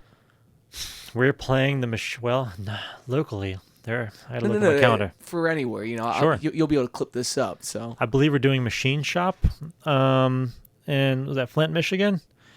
I've never. I think that's Flint. I've heard such good things about that venue, man. I heard it's an iconic rock and roll place, and I've always wanted to play it. We are playing the Machine Shop. February 18th was our very first show together. That's awesome. So, and I know we're playing like something in Mason, I believe, in June, and then we're working on a show at the Ludlow Garage. It's Nice. a split bill with us and Bronson Arroyo. Nice. You know, the old pitcher from the Cincinnati Reds. The old pitcher from the Cincinnati. Yeah. What an He ain't that awesome way to step out of professional sports than to find your new hobby, and then you also get the name recognition of it. But like, Yes. he's stepping up with his own tunes, also doing some of the tributes. So like, it's not like he's taking it easy and just cashing in. He's on this good. thing. He's He can- playing, man. He's playing. He's good. He's an entertainer. He's doing a Pearl Jam set, Rad. and we're doing a Chili Peppers set. So we're gonna see where this takes us, man. So there's a lot of demand for tribute bands, which I never knew, but this is the world. So I think we got about an hour 45 set right now. We're gonna have to add a couple more to get a 2-hour set. But we got a booking agent, and we're booking away, man. Cool. We're doing it. We got a little demo out that we're shooting around, and all the guys are taking it seriously. Anywhere that people can find this project. Sure, yeah, we're on. It's called the Hot Red Chili Peppers. Cool. What was the name that you pitched for me that was hilarious? Oh, Suck My Ketis.